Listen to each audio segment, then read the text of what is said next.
But yeah, so you keep your head on swivel, okay? Like, pay attention to how things are conducted. What up, home skillets? I am here on my home time. I didn't have to ask you to turn off. It is cold as hell. We're going to turn you back on. One moment, guys. Oh. Nobody asked you to turn off. It is cold. I'm going to turn the fan down, though, so you guys can hear me. Yeah, so anyway, on home time. So what up?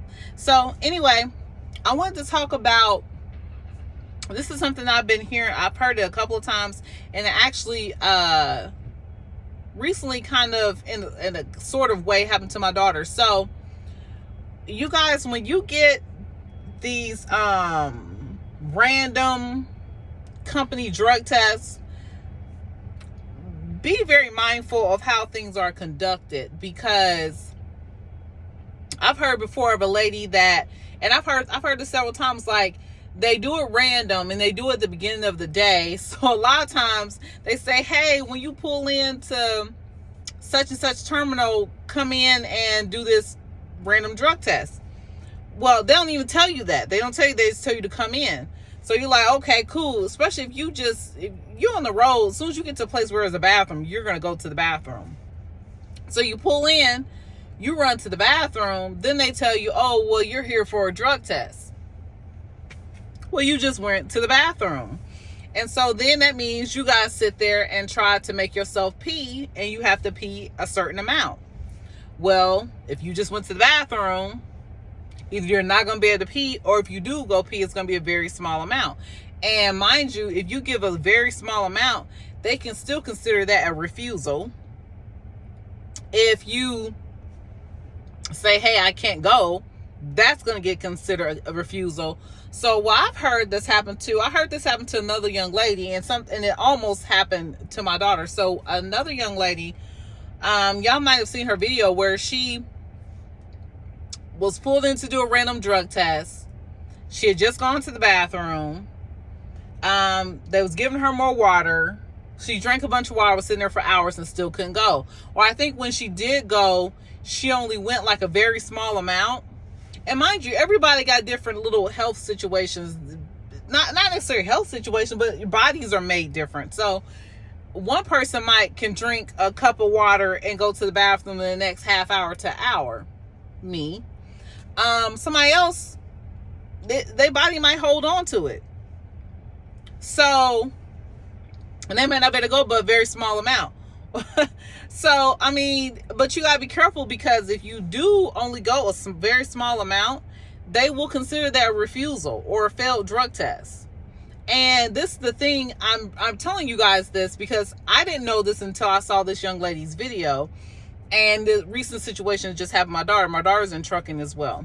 So, yeah, if it's a small amount, they consider that a failed drug test. And then this lady has to go through the whole SAP program and all of that. And I think she's trying to get some things in play to get out of this, get it removed off of her clearinghouse. I mean, you guys, that's a whole nother thing, the clearinghouse thing. So when you get pulled in to do these things, make sure, if you cannot go within a allotted time, be very clear about, hey, can you let me stay here a little longer, give me way more water, something to make you go and go a lot. Just FYI, because I think a lot of times people will not tell you that, hey, you didn't go a lot, so this might be considered a failure. I don't think people will tell you that. So they'll just, and I'm not sure that all test sites know these things. So they may let you go and you only go a small amount, and then now you failed the drug test. And you really didn't fail. And you have to be on the SAP program. And for those of you who may not know what the SAP program is, it's basically, if you ever have a failed drug test, you have to go through this whole process in order to be able, to not necessarily get your license back, but to be able to drive. And I think maybe eventually at some point it gets removed off your clearinghouse report. Don't quote me on that. I think. It'd be nice if it does. So those of you who know more about how that works, please comment below and kind of share with the community.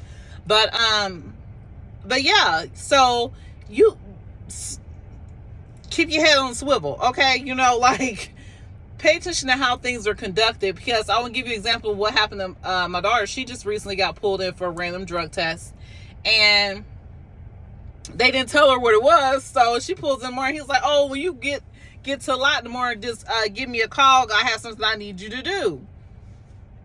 I mean, me and her both, I was like, I don't know, what would he have you doing? Like, we didn't think, but yeah, it was a drug test. So, so he pulls her in, and she just went to the bathroom. And so she's there, and she could not go. And so she had to ask them, can I get water? And still, after a while, she still couldn't go. Well, they were about to let her leave. And I think somebody else said, oh, no, she can't leave yet.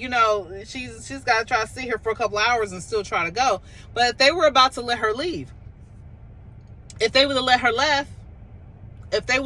leave, she would have got considered as a refusal, or I think, yeah, like a refusal. That would have been considered a refusal.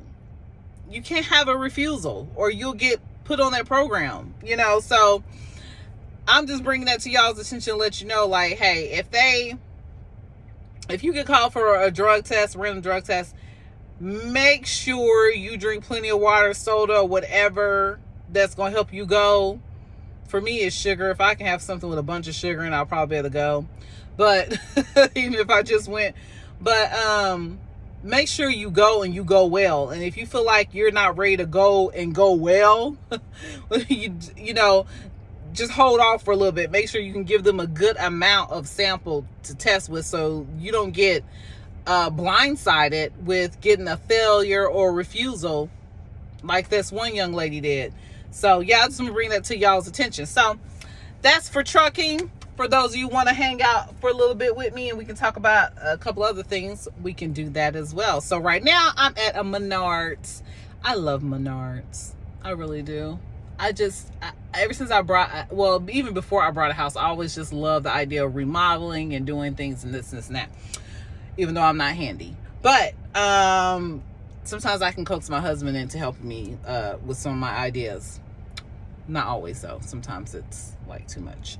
But yeah, so I'm at Menards. I'm at Menards because who would have guessed that there's so many freaking different lights for a Christmas tree? So I'm thinking I'm just going to get some white lights, put them on my tree. I bought some lights. Well, I bought some lights last year. I put them on my tree, and see, this is the thing. I should have lit them up before I put them on the tree. So I just put them on the tree. They're brand new. They're good. Put them on the tree. They don't match the lights that's already on there. I had like some white clear lights, and these were clear lights too. Now, mind you, Walmart played me, because the lights I have on my tree are clear incandescent lights. The ones I brought, they came in the box. The box said clear incandescent lights. I put those lights on my tree. Those are warm yellow lights. They're yellow.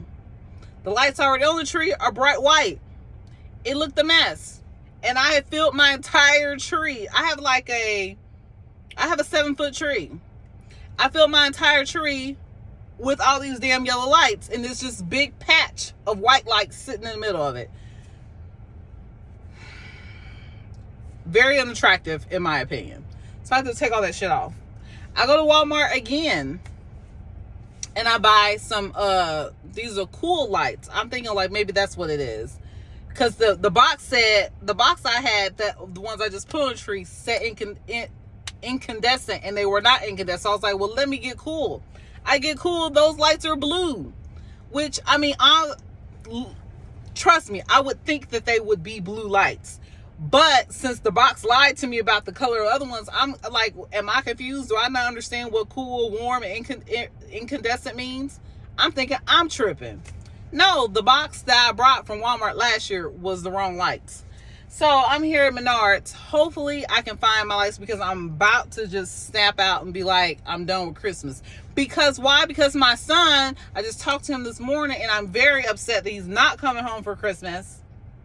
My oldest son, I have two sons. I have a younger son he's 20. He stays at home right now. But my oldest son, he's 25 and he lives in Denver. And he did not come home for Thanksgiving. He told me he was, like, way long ago. He did not. He said, financial stuff, which I understand. So I'm like, okay, so what day? I've been asking him for, like, the past couple of weeks, like, what day are you coming for Christmas? I need to kind of, like, know so I can prepare. And he's like, okay, let me hop online and look at the flight prices. I'm like, oh, my God.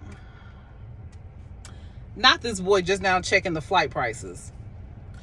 Of course, he checks the flight prices, and they are between $700 and $800. So I'm like, well, why don't you just drive? He don't want, well, and I can kind of understand. He's not like he's a truck driver like me. Like, I can drive 8 or 9 hours. But he's like, it's like about 8 or 9 hours here. So he's like, I'm like, you could just come and stay longer. If you drive 8 or 9 hours and you stay a couple of extra days, and then that way. But these kids, y'all, they got their own life. He probably trying to hang out and kick it with his friends and stuff like that up in Denver. So he probably really wasn't trying to be at home for days on end. But I'm like mad about that because, one, my younger son is going to be mad because he thought he was coming for Thanksgiving too, and he was really excited that he was going to come for Christmas. And now he's not coming for either. I know he's about to be mad at him. I'm low-key mad at him too, but I mean, at the same time, I'm not paying for his ticket, so I guess I really can't be that mad because it ain't coming out of my pocket. So, y'all, oh my gosh, that kind of sucks though. So, but yeah, it kind of puts a damper on Christmas, and it's just that things are so expensive. Like, me having to buy these extra lights, like, I'm like, the first thing I'm thinking, like, that's food I could be buying for my truck. Like, I'm about to be spending on these freaking lights because they're just not matching. But the upside of this is I'm also at Menards because I want to buy some more rugs for my truck because the ones I have are beat to hell right now. So, but yeah, that's it. That's a little update. No Christmas with the son. I'm gonna have Christmas with the other kiddos, and we're gonna make the most of it. It's really rainy here in Kansas City right now. It's rainy and cold. So yeah. And y'all, here in Kansas City last night, me and my husband went to go to a comedy show.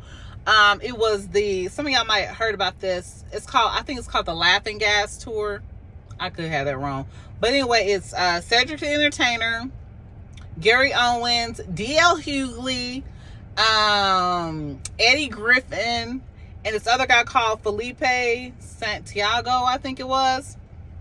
They were all really funny, and we had really good seats. We was like right down, like they had floor seats, and it was like one little balcony up, and we sat in the front row. We got to see everybody very clearly. It was so much fun and so dope. So I like it when I get to come home and do home time and spend time with my family, spend time with my husband, and have a good time. So I can say overall, when it comes to trucking, even though I know I, as a company driver, don't make a lot of money, but the little extra money I am making versus a regular job, it's really nice because I get to really, when I'm at home with family, I get to really enjoy being home with family. So everything isn't always terrible in trucking. It is not fun being out on the road, but I mean, the payoff is that you get to come home, get to be able to pay your bills. When you spend time with family, you get to kind of like splurge and do things with them and really enjoy it. So, but that's all, y'all. I'm going to wrap this video up here. So remember, stay off that SAP program, you guys. It's naughty, naughty. All right, till next time. Bye, y'all.